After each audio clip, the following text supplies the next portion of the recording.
no ferropénicas. Ustedes saben que las anemias dentro de las ferropénicas, la más frecuente pues la deficiencia de fierro, ¿no es cierto? La malnutrición que está en aumento, y ustedes por las noticias han podido ver cómo está aumentando de 10 niños, 5 tienen anemia, entonces está en aumento. Entonces parece que es aparte, ¿no? Una clase, porque esta es larga realmente, ¿no? Las anemias por deficiencia de hierro. Las no ferropénicas, vamos a empezar, acá están las competencias. Una vez terminado todo, ustedes tienen que lograr todo lo que nos piden. La bibliografía, Nelson y Meneghello. ¿Cómo definimos? Es pues la reducción de hemoglobina y del volumen de glóbulos rojos, ¿no? Por debajo de los valores normales. Pero estos valores normales van a variar en función a la edad. O sea, no es lo mismo un prematuro, un recién nacido a término, un niño, un adolescente, un adulto. Varía con la edad, con el sexo también. Y la raza, por ejemplo, los afroamericanos, es más frecuente que presenten anemia, con el factor geográfico en las alturas, ¿no? Tenemos que por la hipoxia forman más glóbulos rojos. Entonces varía la hemoglobina de acuerdo a todos estos factores. Acá tenemos los valores, miren, en la mujer, en el varón, por la edad. Y siempre tienen que tomar en cuenta que el valor que les informan de hemoglobina, ese es a nivel del mar. Por lo tanto, al sitio donde estén, ¿no? Ustedes tienen que hacer la corrección. Por ejemplo, nosotros estamos a una altura de Arequipa de 2.630 y tantos, 5. Entonces, si un niño tiene una hemoglobina de 12, tenemos que restarle 1, o sea, tiene 11, ¿ya? Entonces, este es el factor de corrección por la altura.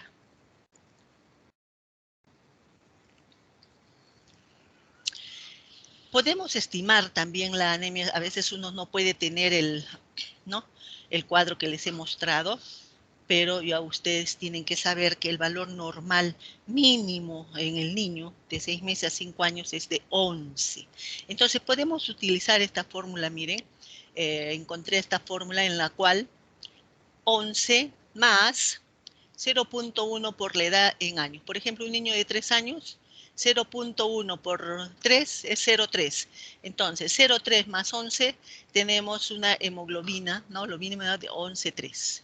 Igual para el volumen corpuscular medio, siempre 70 más 3, o sea, más la edad en años, en este caso que es de 3 años, sería de 73. Podemos también estimarla con estas fórmulas, ¿ya? La anemia, pues, frente a la deficiencia de la hemoglobina, el cuerpo se va a adaptar, ¿no? Y más si esto es progresivo, se va a adaptar y al inicio incluso todavía no va a haber síntomas. Ya cuando están por debajo de 7, de 8 ya pueden manifestarse. Entonces, ¿cuáles son estos mecanismos? Aumento del gasto cardíaco, el aumento de la arteriovenosa del oxígeno, ¿no? Da la extracción de oxígeno. Deriva el flujo sanguíneo hacia los órganos y tejidos vitales. La concentración de 2,3-difosfoglicerato está elevado en el eritrocito y esto favorece, ¿no? La oxigenación de los tejidos. La desviación a la derecha de la curva, ustedes saben, cuando está hacia la izquierda tiene más afinidad por el oxígeno y da menos a los tejidos. En cambio, cuando se desvía a la derecha en caso de una anemia, entonces tiene menos afinidad la hemoglobina por el oxígeno y fácilmente desprende a los tejidos. Y hay aumento en la concentración de la eritropoyetina, ¿no es cierto? Aumento de la eritropoiesis. Cuando estemos frente a unos niños en la cual sospechamos de que tiene una anemia, es básico, es muy importante la historia clínica, donde tenemos que ver la edad, el sexo, la raza, una encuesta alimentaria, cómo es la dieta, de repente es ferropénica, deficiencia, mala absorción, ¿no? Si está recibiendo algunos medicamentos, por ejemplo, anticonvulsivantes, algunos producen una anemia hemolítica. Si hay enfermedades crónicas que llevan también a una anemia, ¿no? Infecciones, por ejemplo, la malaria, que también por ejemplo puede llevar a una anemia. Viajes o exposiciones, de repente van a sitios donde es endémico, por ejemplo, la malaria, el paludismo, ¿no? Que va a producir una hemólisis llevando a la anemia. Entonces, muy importantes son antecedentes familiares de anemia, de repente antecedentes que uno tiene Fanconi, talasemia, ¿no? Entonces, importante también si hay alguna manifestación o antecedente de alguna anemia hereditaria. Y por supuesto, a esto mismo vamos a ver si está asociada a esplenomegalia, o sea, no solamente vamos a ver la palidez, y la palidez se busca no en las conjuntivas, ¿ya? En la lengüita, en las orejitas, en la palma de las manos, los pliegues palmares van a estar pálidos. En el niño se busca en estos sitios, ¿ya? Si hay ictericia, que nos puede indicar pues de que hay una anemia hemolítica. Si hay litiasis biliar en forma temprana, hay que sospechar, ¿no? De que pudiera tratarse también de una hemólisis. A menudo, pues, como ya les dije anteriormente, los síntomas o signos son escasos, ¿no? Esto solo se hace manifiesto cuando desciende por debajo de 7 a 8 gramos por decilitro, ¿ya? Recién puede hacerse clínicamente, se hace manifiesto. ¿Y cuáles son? Palidez a la cabeza, se le nota al niño pálido. A veces la madre ni se da cuenta de esta palidez y cuando va al médico porque de repente no come, ¿no? Entonces, si ustedes ven en su carita sus labios, sus orejitas, sus palmas están blanquitas, entonces el niño está pálido, ¿no? Tienen insomnio, irritabilidad, ¿no? El ejercicio, poca tolerancia al ejercicio, el niño ya no juega como antes. Y hay pues el soplo funcional cardíaco producto de la anemia, ¿no? Un soplo funcional. Cuando ya la anemia es grave, ¿no? La debilidad pues va a ser mayor, va a haber la compensación del corazón en taquicardia, taquipnia, dilatación cardíaca que puede llevar a una insuficiencia cardíaca, miren cuando ya la anemia es grave. Y los hallazgos físicos pues que pudiéramos encontrar en cualquier otra enfermedad que nos puedan hacer el diagnóstico, ¿no es cierto? Si encontramos, por ejemplo, una hepatoesplenomegalia, encontramos una ictericia, justo con una reticulocitos, podemos decir, ah, no, esto se trata de una anemia hemolítica, ¿no? Entonces nos ayuda si hay otros síntomas adicionales. Por ejemplo, acá, producto de la anemia, la glositis, coiloniquia, ¿no? Alteración a nivel de las uñas, una queilitis angular, manifestaciones hemolíticas, además de la anemia de la palidez, puede haber ictericia, hepatoesplenomegalia y tener un abdomen distendido, protruido, una deformidad de la cara, en este caso una facie talasémica, un niño con talasemia, generalmente son afroafricanos, ¿no? Del Oriente, el Medio Oriente. Entonces vamos a ver de cómo hay una expansión del espacio medular por aumento de la eritropoyesis para tratar de formar pues los hematíes, entonces lo que produce es expansión del espacio medular y que va a dar pues una hipertrofia así del maxilar, de una protrusión, acá no es muy evidente del frontal, y el puente nasal está aplanado, una fase típica, fase talasémica. Que la talasemia tenemos que hacer el diagnóstico diferencial con las anemias ferropénicas. En la anemia ferropénica, la ferritina está disminuida. En cambio, en la talasemia no, está aumentada o normal, ¿no? ¿Qué pruebas tenemos que pedir? Inicialmente, una hemoglobina, un hematocrito con los índices eritrocitarios, o sea, volumen corpuscular medio, hemoglobina corpuscular medio, concentración de hemoglobina corpuscular, recuento de los leucocitos, eso también nos va a ayudar porque pueden que estén muy elevado o muy bajo y asociados a plaquetopenia que pudiera orientar hacia una leucemia, ¿no? El recuento leucocitario y los reticulocitos, importante.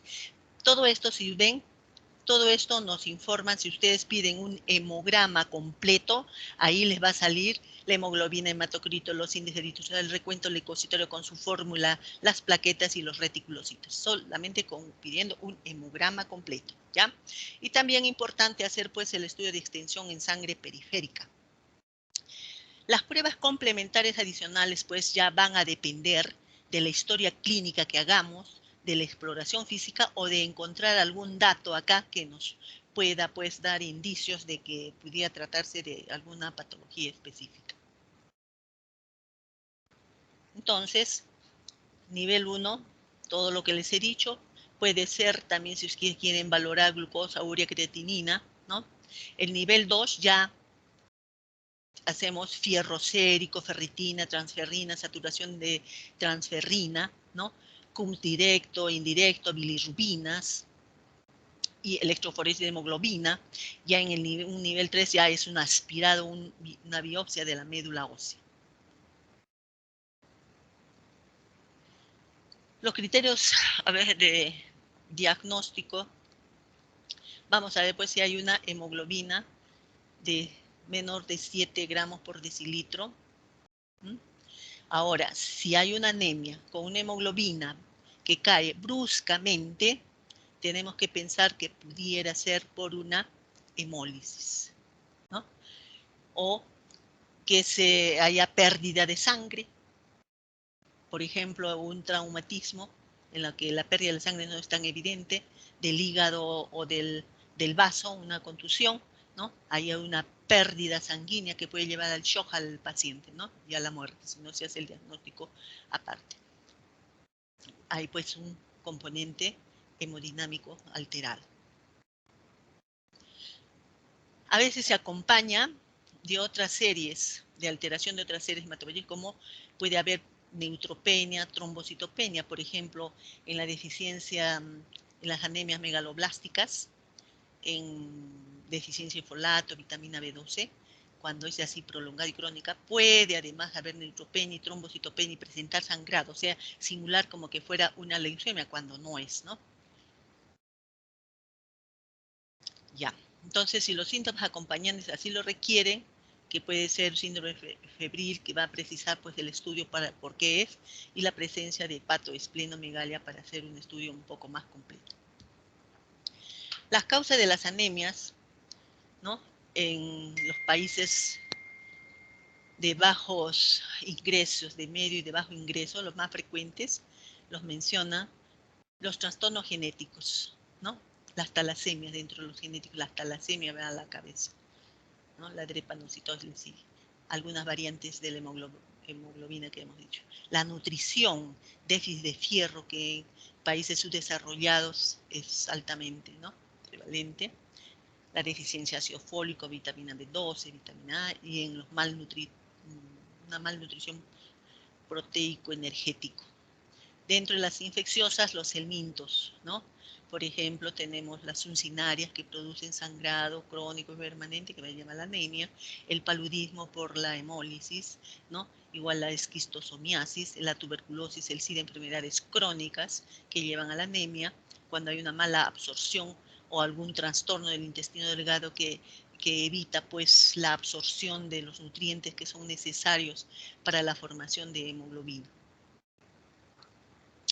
Vamos a hablar ahora de la anemia fisiológica, ¿ya? La anemia fisiológica es la adaptación, ¿no?, a la vida extrauterina. Cuando el feto está pues en el vientre de su madre, está a una saturación de 50%, o sea, está en una hipoxia. Entonces, esta hipoxia, ¿qué es lo que hace?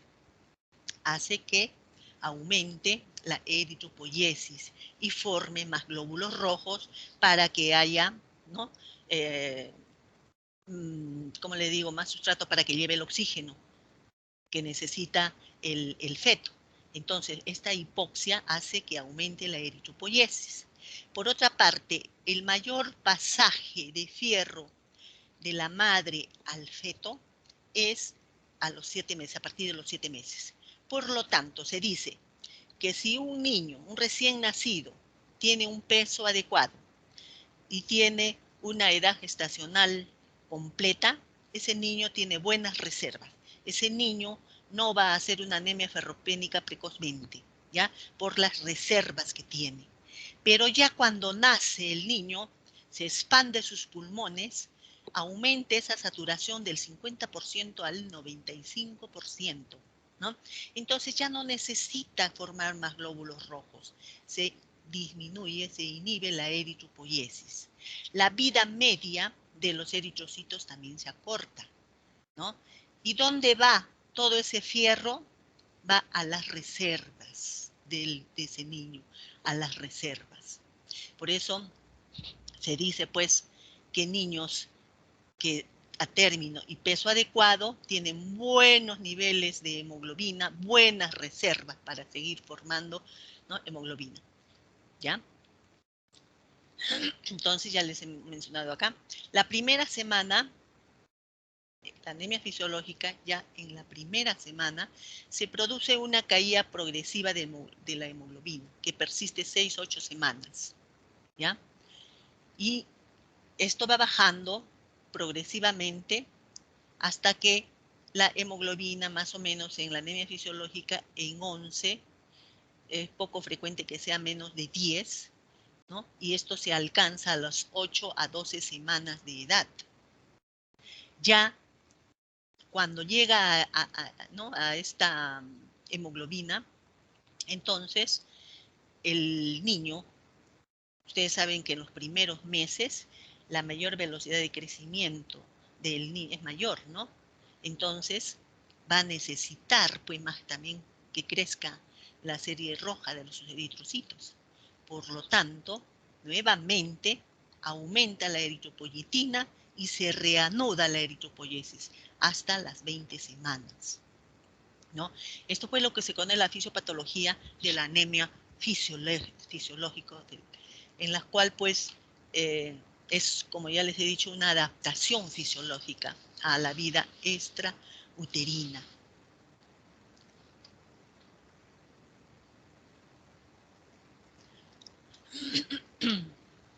Entonces, si es un recién nacido que tiene buenas reservas, como ya les he mencionado, ¿no?, y va a aumentar la eritropoiesis, entonces va a formar pues hematídico con ese fierro de las reservas. Pero estas reservas se agotan, como hemos visto, ¿no? Se agotan en el prematuro antes, que puede ser a los 3 meses, en una término a los 4 o 5 meses. Por lo tanto, ya a los 6 meses con la lactancia, el fierro ya tiene que entrar, ¿no?, por la dieta, ¿no? Porque no se forma fierro dentro del organismo, tiene que entrar con la dieta. De lo contrario, esto puede pasar de una fisiológica, ¿no?, puede pasar a una anemia ferropénica. En el prematuro, estos descensos son pues más bajos todavía, ¿no? Más bajos. Ahora, se ha visto el tratamiento en un lactante, ¿no?, de la anemia fisiológica, no requiere de nada, solo su alimentación adecuada, su leche, ¿no?, propiciar la lactancia materna, ¿ya? En el prematuro, cuando es necesario hacer las transfusiones, ¿no?, se las hace, pero hay que saber que las transfusiones en forma precoz pueden llevar al prematuro a una hemorragia intraventricular, o si esto es un poco más tardía, a una NEC, ¿no?, una enterocolitis necrotizante. Entonces, en la medida posible, pues evitarlas, pero si hay que ponerlas, se las pone, ¿no? Ahora se está utilizando la administración de la eritropoyetina humana recombinante para evitar, pues, muchas transfusiones en el prematuro.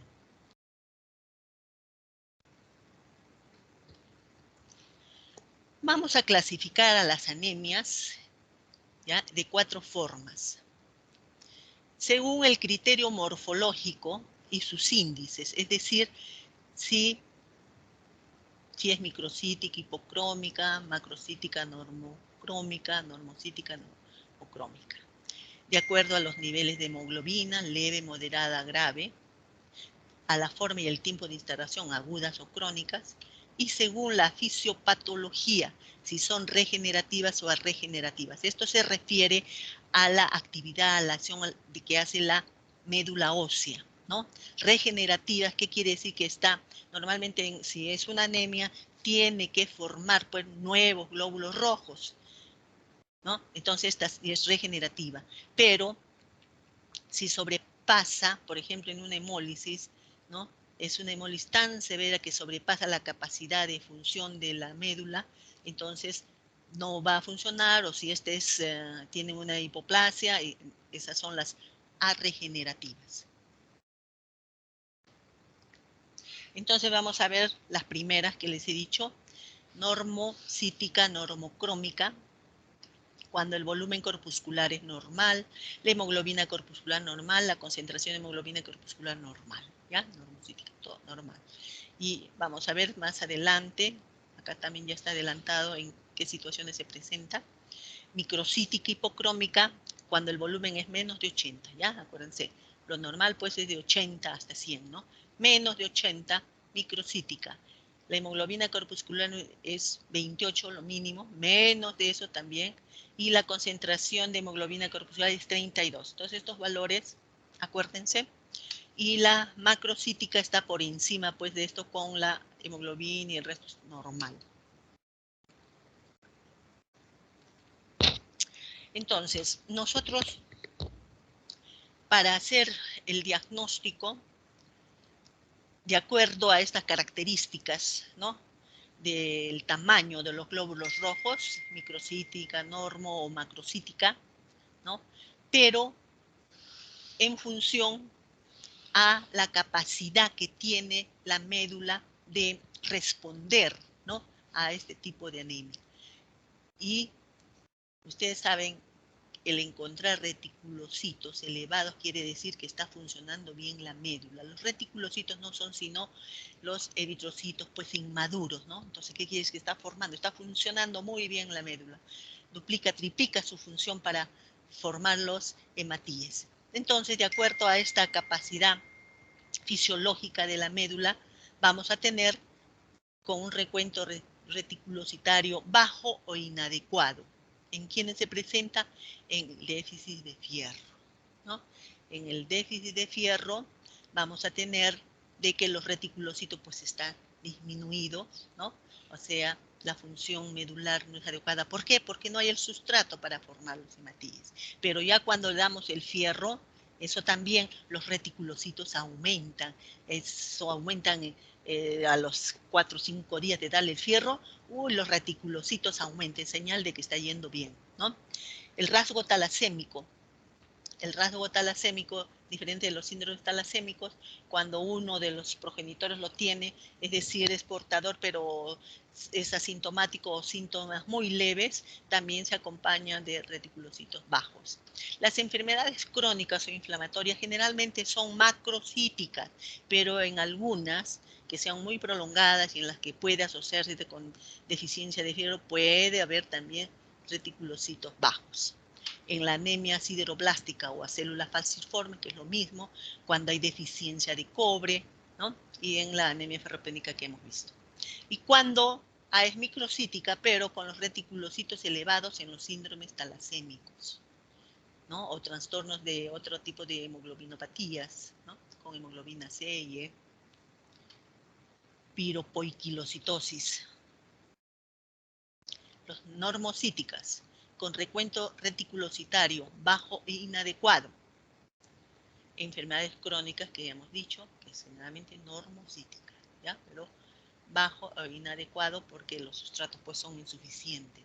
Cuando hay una aplasia de los eritrocitos, en neoplasias, endocrinopatías, en enfermedades crónicas como la insuficiencia renal, en una hemorragia aguda, pero severa, ¿no? Que no da tiempo a la capacidad regenerativa de la médula, ¿no? En el hiperesplenismo, en el síndrome hematofagocítico. Normocítica con recuento reticulocitario elevado en las hemólisis, ¿no? Por anticuerpos, en el hiperesplenismo, microangiopatías el síndrome urémico hemolítico, membranopatías como la neferocitosis, enzimopatías, una de las más frecuentes la deficiencia en glucosa 6-fosfato deshidrogenasa, ¿no? Y en otras hemoglobinopatías. Y macrocíticas con recuento bajo inadecuado, ¿no?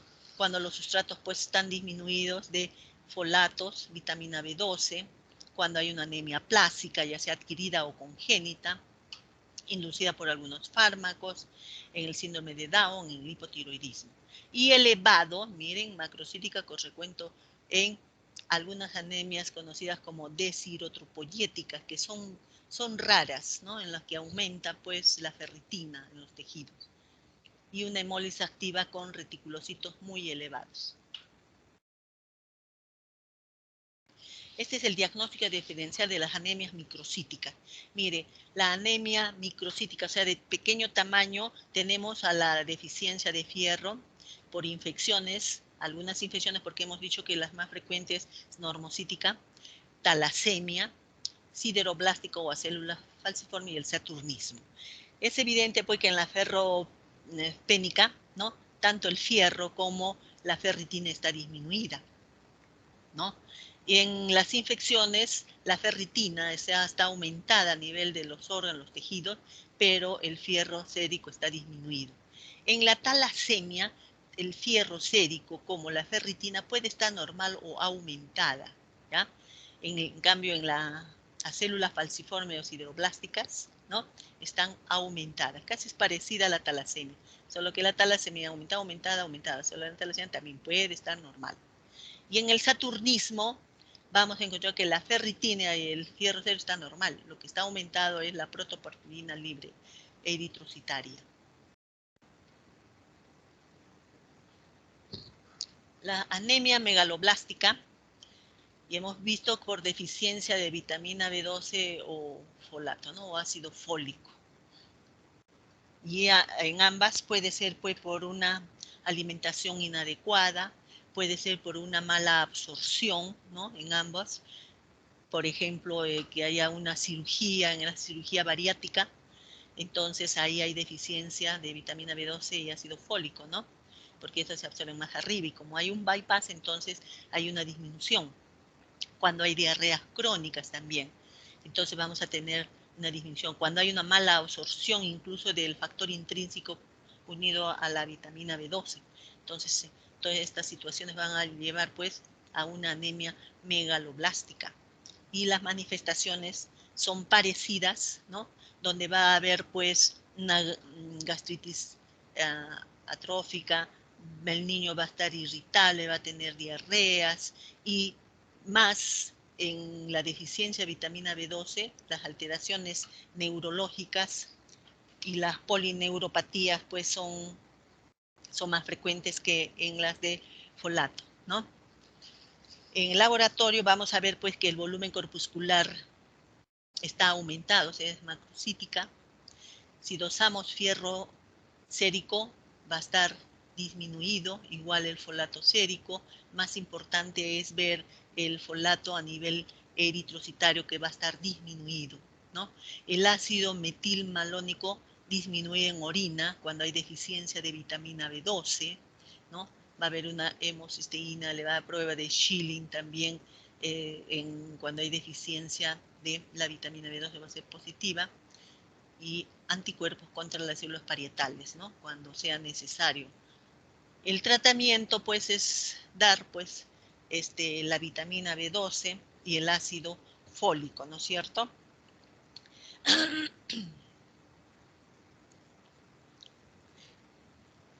La vitamina B12, más o menos la dosis de 1 a 3 microgramos por día.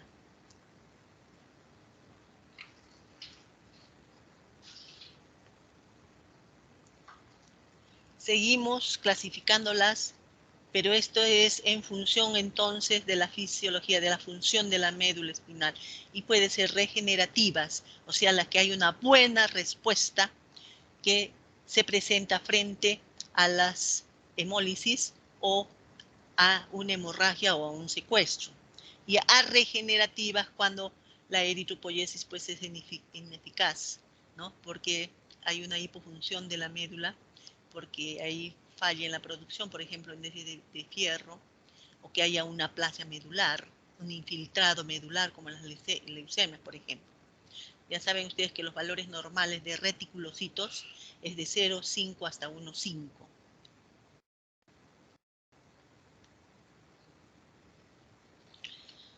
Entonces, cuando hay pues reticulocitos elevados pueden ser estas dos situaciones, ¿no? Que haya una hemorragia, ya sea evidente o oculta, ¿no? Como un traumatismo de hígado, etcétera, o haya una hemólisis, la cual pues vamos a tener que hacer CUMS directo, vamos a encontrar en una hemólisis que la bilirrubina indirecta esté elevada, la deshidrogenasa, ¿no? Lactato hidrogenasa está elevada también. Esto nos indica pues que hay una hemólisis. La aptoglobina va a estar disminuida porque la hemoglobina libre se une a la aptoglobina, va a disminuir y puede haber hemoglobinuria también. El tratamiento, pues, cuando hay pérdida sanguínea, hay que ver cuál es la causa y hay que reponerla, ¿no?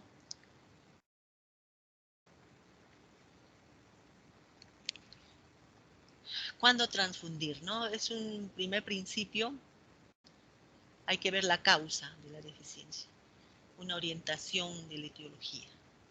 Solamente transfundir en estos casos por criterio hemodinámico, ¿no? Cuando hay signos de shock, no se transfunde cuando por simplemente la hemoglobina esté baja o palidez, a no ser que esté demasiado baja, 2, 3, ¿no?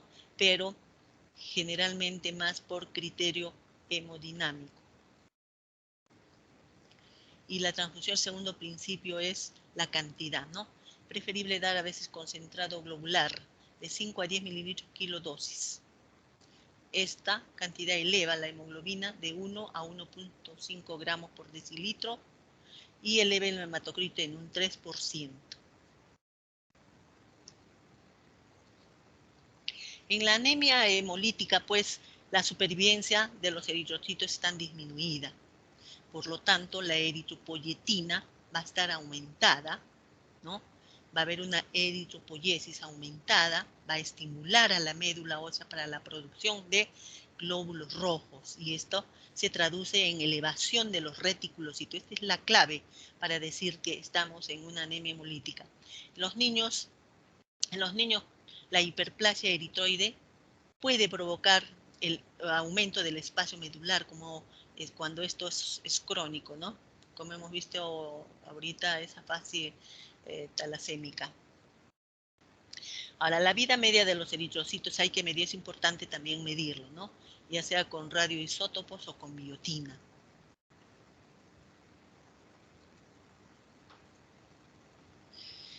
La degradación de la hemoglobina en la hemólisis va a llevar a un aumento del urobilinógeno urinario fecal. También son más propensos en formar cálculos de bilirrunato de calcio en forma precoz, niños que tienen cálculos en su vejiga, en su vesícula, y vamos a ver que hay cólicos en estos niños. Hay aumento de la bilirrubina directa y de la lactato deshidrogenasa. La hemoglobina, entonces hemos dicho que se une a la aptoglobina, hemopexina, se elimina y por eso están las concentraciones bajas. Si encontramos hemoglobina libre en el plasma, nos indica que se trata de una hemólisis intravascular. Por otro lado, también cuando la hemoglobina se degrada, se libera monóxido de carbono, que eso podemos dosarlo también.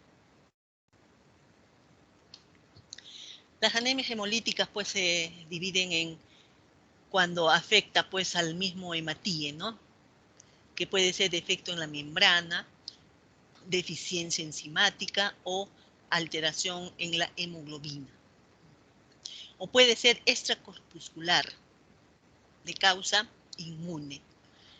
A lo inmune, por ejemplo, en la transferencia pasiva, cuando hay una incompatibilidad de grupo, ¿no? En el recién nacido, o por transfusiones.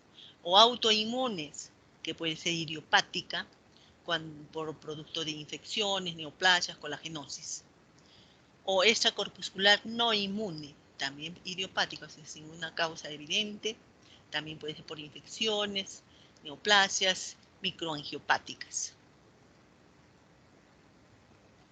El diagnóstico pues vamos a encontrar un volumen corpuscular normal, ¿no? O puede estar también aumentada de 98 a 105. La concentración de hemoglobina corpuscular media disminuida y el índice reticulocitario va a estar aumentado. Hay que ver la morfología de los eritrocitos. Vamos a ver eritrocitos destruidos, ¿no? En un frotis periférico. Estos indicadores plasmáticos de la bilirrubina indirecta, lactato deshidrogenasa y la disminución de aptoglobina, aumento de bilirrubina indirecta, del lactato deshidrogenasa y disminución de aptoglobina. Entonces estos son indicadores plasmáticos de hemólisis. El encontrar hemoglobinuria. El tratamiento pues, de la hemólisis va a depender también de la causa, ¿no? Si el test de Kunz es positivo, se puede tratar de autoinmune, hay que dar inmunosupresores. Si es aloinmune, lo que pasa por incompatibilidad exsanguíneo-transfusión. Y cuando el Kunz es negativo, puede ser por transfusiones esplenomegalia, ¿no? Vamos a hablar algo así corto de cada una de estas hemoglobinopatías y que van a producir hemólisis. Tenemos, por ejemplo, la drepanocitosis o anemia a células falciformes, así se llama. El problema acá está en que hay una hemoglobina llamada hemoglobina S, ¿ya? Donde ha habido un cambio en estas bases, timina por adenina y valina por glutamina en el gen de la cadena beta, que da origen pues a una hemoglobina S, ¿ya? Y esto va a dar la forma a los eritrocitos, la forma de hoz o de media luna, ¿ya? Y estos eritrocitos, pues, en los vasos pequeñitos se van a quedar atascados, impidiendo que siga la circulación en forma distal y produce, pues, como vamos a ver, varios signos y síntomas. Es frecuente en afroamericanos, en otras partes ya está dentro del cribado neonatal. ¿Y qué vamos a encontrar? Fiebre.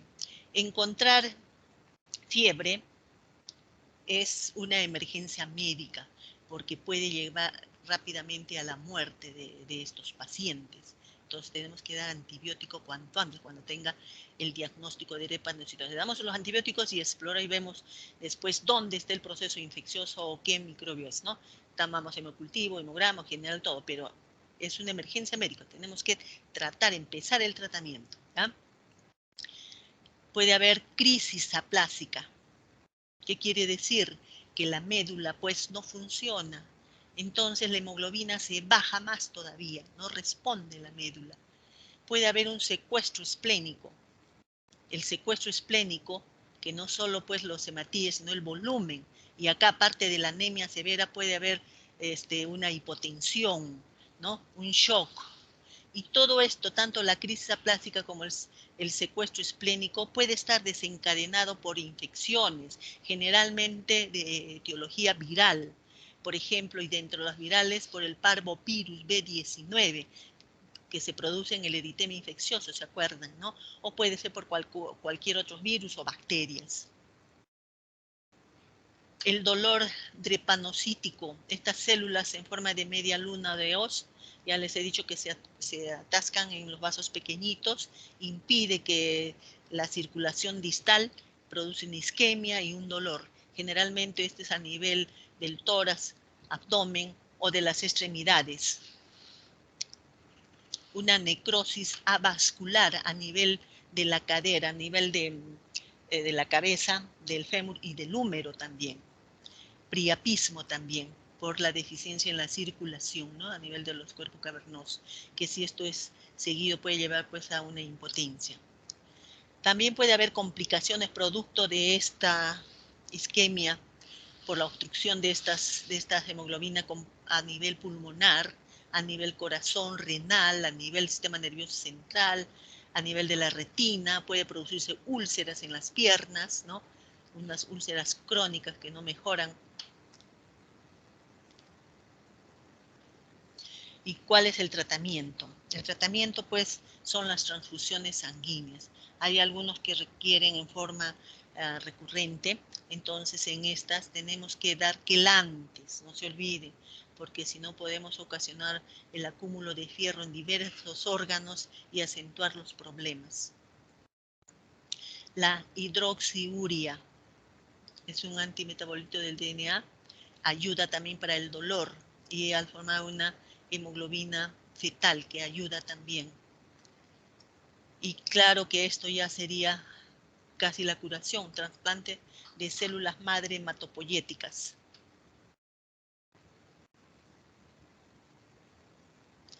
Pasamos a la talasemia.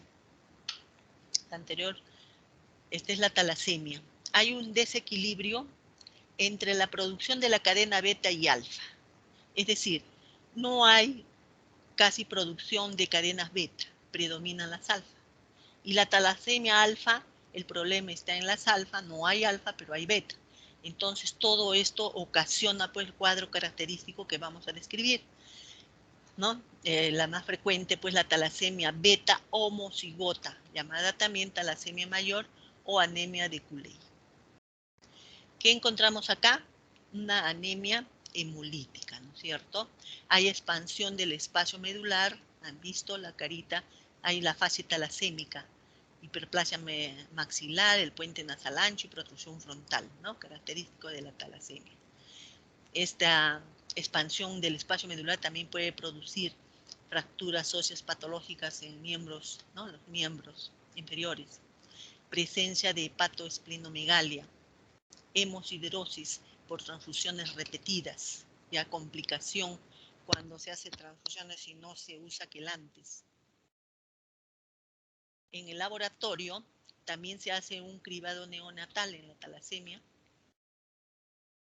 Los hematíes son microcíticos hipocrómicos, ya les he dicho que eso se confunde con la deficiencia de fierro, solo que en la talasemia la ferritina está normal o aumentada y en la deficiencia de fierro está disminuida, ¿no? Hay una reticulocitopenia relativa. Ya hemos dicho que en las hemolitis hay reticulocitos aumentados, ¿no? Están aumentados. Acá también están aumentados, pero no está aumentado en razón al grado de anemia.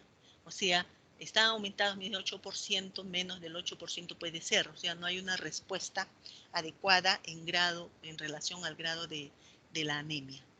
La bilirrubina indirecta está aumentada, hay aumento o está normal la ferritina y la saturación de la transferrina, hay hiperplasia pues de la médula, ya hemos visto, y nosotros podemos hacer el diagnóstico con la electroforesis para ver pues la hemoglobina, ¿no? Las cadenas.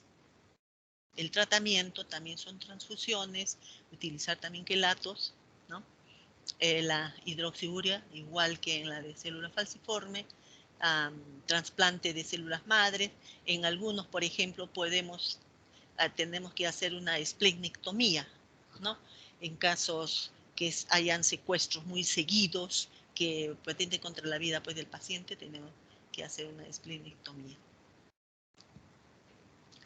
La esferocitosis, la alteración está en la membrana eritrocitaria, ¿no? Por defecto en la proteína del citoesqueleto. Estas son las proteínas que están, ¿no? En cuestión. Es la espectrina, están disminuidas. La enquirina, la proteína 3, o proteína también la 4,2. Entonces, ¿qué vamos a tener? Al inicio, en el periodo neonatal puede presentarse, ¿no? Y vamos a tener una hiperbilirrubina predominio indirecto que va a requerir incluso de una exsanguínea transfusión de repente. O puede ser que pase desapercibida y recién se manifieste en la adultez. Y como va a haber una anemia, ictericia, puede haber también expansión del diploide, pero no tan manifiesto como en la talasemia. Hay esplenomegalia, también hay formación de cálculos biliares, también en edades tempranas. Puede también, producto de de infecciones virales, como hemos visto, presentar crisis aplásica, crisis de secuestro esflémico. Igual priapismo, úlceras en las piernas. El diagnóstico, pues vamos a ver que los reticulocitos, la hiperbilirubinemia indirecta, están aumentadas, la hemoglobina puede ser de 10 o incluso menos. El volumen corpuscular, fíjense, es normal, pero la concentración de hemoglobina corpuscular media está aumentada. Podemos hacer la prueba de la fragilidad del esferocito con glicerol acidificado o con biotina. También se hace con la prueba de fragilidad osmótica incubada, con suero fisiológico, ¿no? Y cómo tienen la forma de esferocito cuando entra el sodio, ¿no? Por la diferencia así de concentraciones, fácilmente van a ser hemolizados. Pero esta prueba no es pues 100% fidedigna porque en otras patologías también puede ser positiva. El tratamiento, como hay pues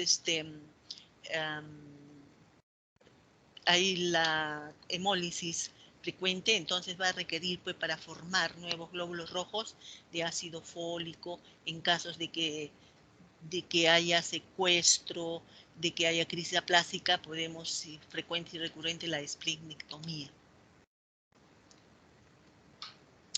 Clasificación por el tiempo, agudas y crónicas. Ya saben, las agudas son 2, hemorrágica, hemólisis o secuestros también.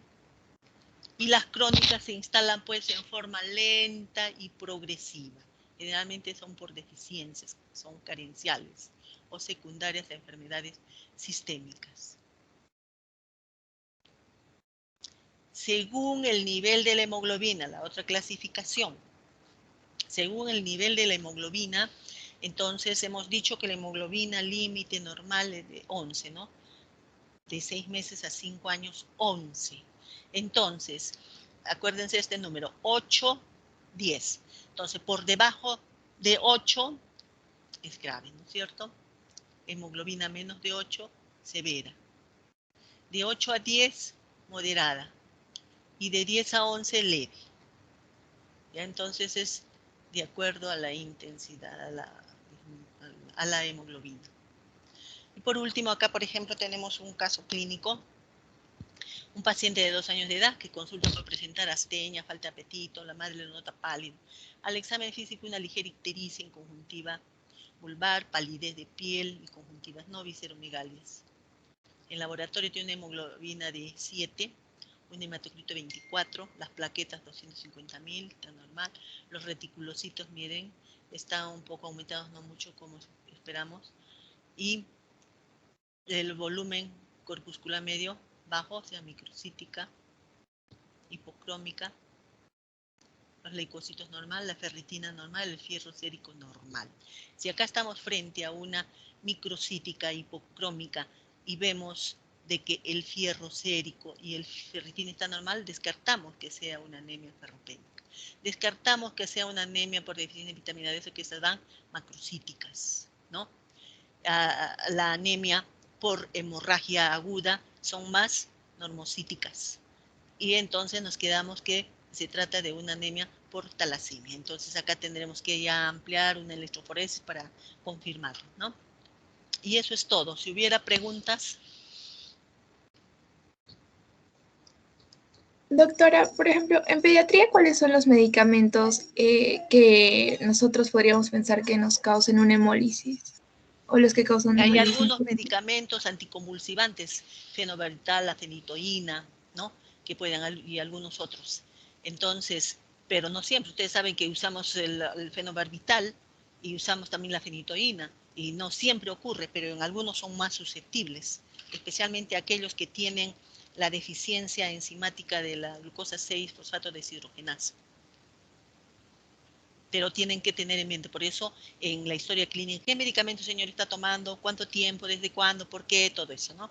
Por eso es básico una buena historia clínica. Una anamnesis. ¿Alguna otra pregunta?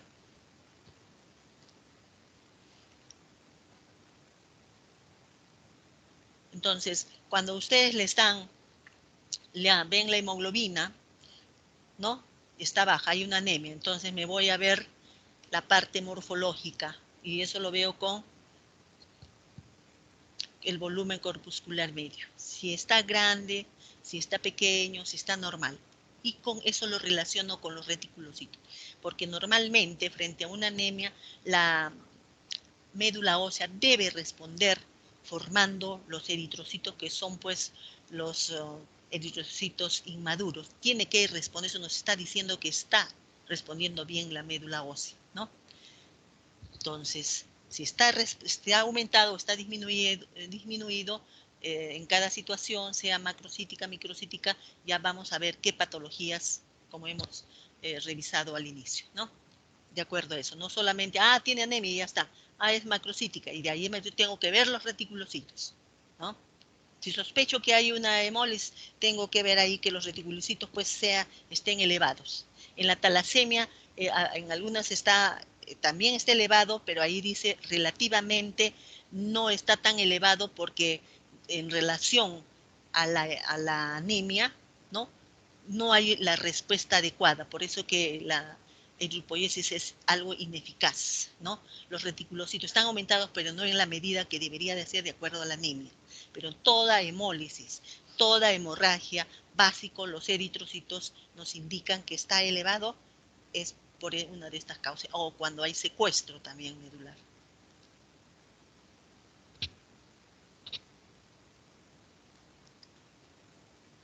¿Alguna otra pregunta?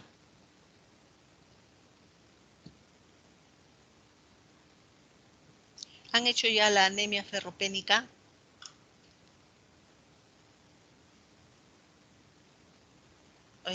Debe ser porque esto sí es amplio y es lo más frecuente que hay, ¿no? Sí, doctora. Seguro que lo han dejado solo para como un tema nada más único, porque realmente ahí hay mucho que hablar.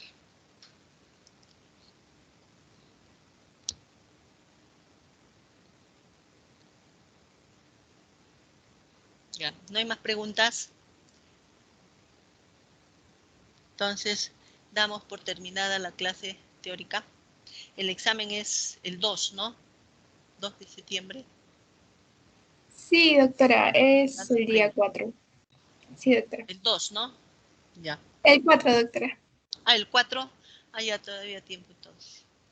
Ya. Sí, doctora. Ya pues, entonces es todo. Si no hay más preguntas, guíense de su texto, que está muy bueno para empezar, ¿no? Y cualquier duda, pues ya me lo hacen llegar de repente a través de la delegada por WhatsApp, ¿ya? Sí, doctora, gracias a usted por la clase. Entonces, hasta luego, chicos. Hasta luego.